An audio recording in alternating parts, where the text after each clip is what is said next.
Hello. So, I've been pondering on the idea of reality subscription for the past little while. It's something I've been stitching through the dialogue with friends and with myself, and really just trying to get some clarity on it, because I truly believe that there's some huge potential for upgrading my existential software in some really next level ways that I can't completely grasp yet. So I'm really excited about that. Once I work through it a little bit more, I'll be able to communicate it better. But for now, what I've learned is, I guess over the past year or so, is that we can be active participants in our reality as far as directing what direction we want to go in, and it has a lot to do with the way we talk about our present lives, the language that we choose, whether it's like positive or negative. You even just right down to the using words like don't, can't, won't, things like that. Being very mindful of the language, being mindful of the emotions behind the words, and just emotions in general, and being mindful of the thoughts that we're having. So if we're just mindful inside of all of that, we can actually make slight adjustments to those uncomfortable or negative experiences, like internal experiences, and we can transform those little things into more positive things. And yeah, it's just like one brick at a time kind of deal, but it helps to build to build the foundation of the reality that you actually want to exist inside of. So that's some stuff I've been kind of playing with, and yeah, it's not completely formed, but there's definitely some meat in there now, which is cool. It's not a new idea. I mean, I'm sure there are a lot of people out there who are talking about this stuff, but it's really sinking down into me, and I love it. It's amazing, and it's really proving to be super effective. In really hard circumstances and situations is when I am most tried, though, because that's when I'm most tempted to settle into the negative and old ways of thinking and processing information. So currently I am inside of some hard stuff. It's not super hard, but it's hard stuff. It's old stuff, and like really old. Like the circuit that repeats. Like how we have multiple circuits looping in our lives, and they manifest in different expressions and different people that we meet, and just keep looping and looping until we figure it out and crack that one open. So I'm inside of a pretty old one, one that I'm pretty tired of, and really trying to love and trying to shift it. But I'm not quite there yet. But I'll get there. So I want to just sort of shift things towards the dream that I had last night, or this morning technically, because the dream is about reality subscription, and it wasn't lucid, but it felt lucid in that I could actively control and manipulate the environment. So I just really want to share this because I feel like it's relevant, and I haven't made a video in a while, so let's do this. I wake up this morning with some pretty clear pieces of recall, and I place them together, and they all fit well, and it's a pretty cohesive story. It goes like this. So I'm inside of, I'm in the dream space, and there's a wide open field that I'm standing in the middle of, and there are barns on the outside that are right behind me, and then there are trees that line the perimeter of this field. The barn is an underground airport of sorts. It's run by people who are, I guess, going against the grain, although it's not super clear what that's about yet. I don't have a lot of data on it. I just know that I'm standing here with multiple bags on me hanging off my shoulders, and one of the bags is in front of me over my belly, and I'm kind of digging through the pockets, actually trying to find my passport, and I can't find it. So there's a vague sense of stress about that, but not like huge. I just know it's kind of important if I want to get on a plane, because I really feel like I'm on my way to somewhere far away, and I'm at the very beginning of that next chapter, and I just need to make sure that I have, you know, all the things I need to get to that next place. So in the background of my rummaging, there are planes flying from the sky. You know, they're like little dots in the distance at first, and they're making their way and becoming bigger and bigger, and they land on this circular landing strip and then just sort of decrease in speed until they slow down, and then they stop at a group, and then they load up people, and then those people get on the plane, and then the plane flies away. But how the plane flies away is it picks up speed in the circle, and then it just flies off when it's at that speed. It's a really big circle, so it seems effective. But anyways, so this is happening. It's kind of a repetitive thing that's going on. It's just kind of the way this place functions. People are being picked up and flying off into the sky, and that's, you know, in the middle of a field and on these very small planes. I'm standing next to a couple of people who I don't know, who are related to each other. They're like, I guess, a couple of some kind. I don't know if they're friends or related. Doesn't really matter. And a plane comes from the sky and loops around on the runway and slows down and then finally stops in front of us. And this really eccentric fella gets out, and he looks like he just came back from Burning Man or something. He's got this like fitted sort of denim suit, and it's all dusty, and he's got this like wiry gray hair. It's long, like shoulder length, and he's got these like heart-shaped glasses on, and he's kind of got this like 70s feel to him. And he gets out of the plane. He's apparently the pilot. He gets out of the plane and he's just like, okay, yeah, up you go on the plane, there you go. And no problem at all about not having the passport. The passengers, I'm going to call the two people that were beside me the passengers. They are two people who are sitting in the back of the plane. Then there's me. I'm in the middle of the plane, and I'm sitting sideways, and there are windows on the walls. And then I'm directly behind the pilot, who is looking at me through the mirrors that are in front of him. There are like 8 to 10 mirrors for some reason, just placed all over the dash. There are knobs and wheels and levers and buttons and just so many lights and things lighting up and screens, and then mirrors are just all integrated into that whole scene. And any mirror that I look into, I notice that I'm looking at the pilot and his heart-shaped glasses, and he's looking at me. And every time we look at each other, and although I can't see his eyes, I know we're connecting to each other.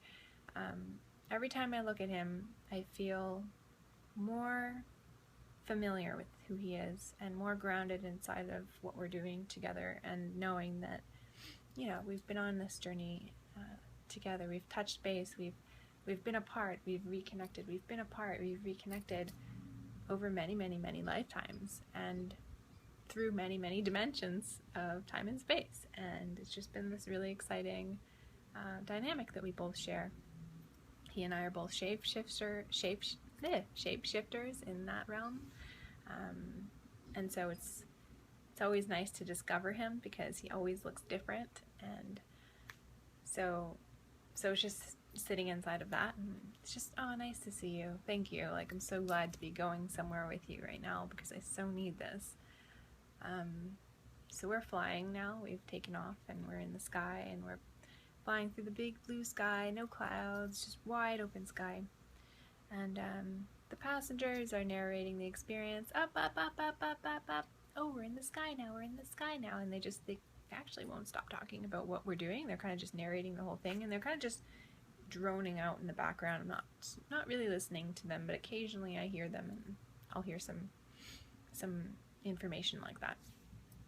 I notice we start to move into, like, we dip down and move between two cliffs, and the cliffs are there's a space between them that is I guess just wide enough for the plane to fit, and then maybe a couple of meters on the outside of the wingtips. Not a lot of space for error. But yeah, we're navigating between these two cliffs that are kind of like just S's that are almost fit together. It's just S, S, S, S, S. We're just sort of weaving through this space.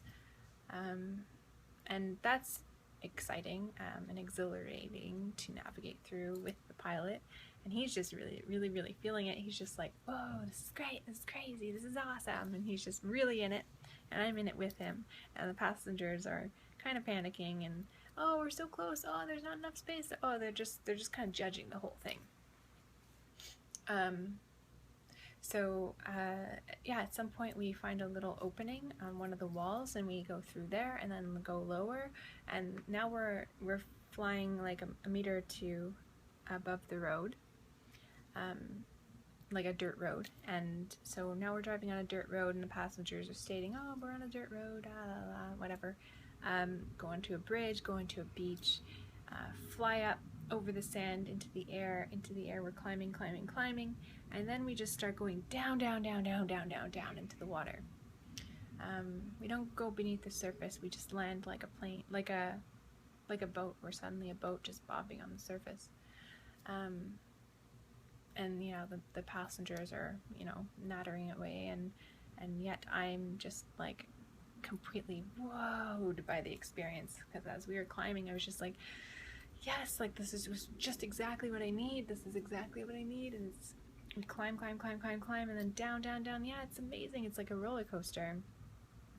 And so now that we've landed on the water, we're just kind of floating like that. Yeah, the pilot and I are in kind of like this blissful state. We make our way back to the beach, and now we're just kind of standing there, just observing the water and the shore, and the waves crashing onto the shore, and we're just kind of watching it. And the pilot is kind of just like on his arms, like he's got his hands propped on his waist, and he's just sort of looking out onto the water. He's like, yeah, you know, like this is the life. This is the kind of life that we can live, you know, like outside of the confines of the, you know, reality. We don't need to exist inside of these rigid structures of our culture. We can do anything we want. We can take an intermission. We can fly between cliffs. We can do anything we want. Screw the authority. We don't need them, like, you know, those officials. And he's just kind of mocking them. And that's exactly when they appeared. So these two official looking characters are now trudging through the sand towards us in these really dark, crispy outfits with their dark sunglasses on and just very serious expressions. And they come over to him, like, and he's got his back turned to them initially, and he's facing the water. But I see them, and I'm sort of like, and he's like this, the pilot's just like, yeah. And then he turns over his shoulder, and he sees them coming, and so he's like, nope. And then he grabs onto, suddenly a blanket appears. He just like wraps himself up like this, and he's like hiding in the blanket for a second, like that. And then when they approach him, they're like, okay, sir, you come with us. He looks up, and he's like, this Indian woman, and she can't speak English. She's draped in this fabric, and this is who she is, and she's confused. She doesn't know how she got here. I don't know, like, what is this? I don't know what this is, and you have to come with us now. And she's just like, oh no, like she's resisting it. But I can see it's him playing her character, and it's super convincing, and I'm really amused by it. And I'm laughing, so they see that I'm kind of connected to her, and we get carried away to this like this police station, and we end up getting locked inside this cage, this sort of prison cell, with the two of us. And so now we're laying on the concrete floor together, and we're in the fetal position, and we're facing away from each other, and our feet are touching. And we're just very comforted by being with each other. We don't feel upset about being where we are. We're not like, oh, we shouldn't be here. We're just, meh, here we are. And so there's this big, like, glaring light over top of us that's, like, illuminating the whole scene, and it's there so that the security can, you know, always have a clear view of us, because apparently we're known to be escape artists, and so they want to make sure that we don't just go disappearing on them. And so he's got his eyes closed, so do I, and we're just lying there. I'm seeing the light through my eyelids, and the colors that I'm noticing are yellow and orange, and shapes start to form inside of this, and it's sort of a cluster of octagons that are all like knotted and bound together. So that's what I'm looking at, and then there's this open space of yellow, so this tight orange cluster and octagons, and so I with my mind decide to start moving the octagons away. So I pull one over here, pull one over here, I pull one over here. And what happens when I pull them away is like a pathway, like a narrow pathway becomes formed between here and here, and that allows the core to breathe, or to open up, and it seems to be also unlocking a lock to another dimension also. It feels like the pieces are being moved into over top of, so it's like I'm unlocking, like if you can imagine it, I'm doing this like shape moving, right, which is somehow unlocking a lock that's there. And what's happening also is that just beneath that, so there's two layers of reality that look very similar. This layer, the one beneath, is imprinted with an image that looks just like what I'm doing here. So it's like the inverted version of that. And so every time I move a piece, it's just fitting into that imprint. And so I'm moving the pieces until the imprint is filled, basically. I don't know when it's filled, but I'll know when it's when it is. I just know I'll know. So moving the pieces like that, just sort of moving them, and it feels very mechanical, but very intuitive, and it all just makes sense. And I know that I'm doing it. I know that it's happening. I know that I'm unlocking the door to another layer of reality, and I'm excited to share this with the pilot. So I decide to open my my mind up for him to view, so he can see sort of what I'm doing. Just sort of open myself to as a channel, kind of, so that we're sharing information. It's not something that he and I do this. Like, this is just common, like sharing. It's like the Akashic records, you know, between characters. We're just granting permission, permission received. You know, everybody's got like a full picture of what's happening. So yeah, he's watching and he's seeing, and he's like, oh yeah, there she goes, she's doing it, and this is what she does. It's just my job. That's what I do. I just like I said, I'm a shapeshifter. He's a shapeshifter. We can shift ourselves. We can shift reality. We can shift any of it with will and intent and strong emotion. Those are all part of it. So my intent inside of this was to alleviate the tension inside of this octagonal knot. So alleviating the tension, that's what's happening. We're alleviating the tension and the compression. We're no longer experiencing the tightness and the entrapment of this like knot. So pulling the octagons away and pulling them away and pulling them away until we're just looking at this this large octagon that is glistening like this chunk of beautiful amber, and so it feels really free, and it's got all these pathways now branching off into other clusters of like amber like octagons,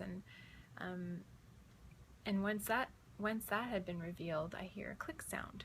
Click, click, sounds metal, and then there's this celebratory sense, like yay, and the pilot and I go whooshing into another dimension. We're just like and we didn't travel, we just appeared in Vancouver, and so now we're in Vancouver, and there's this vague sense of the security desk being completely panicked about the fact that they lost a couple of prisoners, and we're just laughing, you know, like ah ha ha ha ha ha, echoes of our laughter as we transition into the next layer of existence. And so now we're in Vancouver, and I meet my friend Joseph, and I share the whole story with him, and he's like just totally he's totally in support of what it is that the pilot and I have done, and he's offered his home for us to stay in for a month, so that we can integrate into this new layer of reality,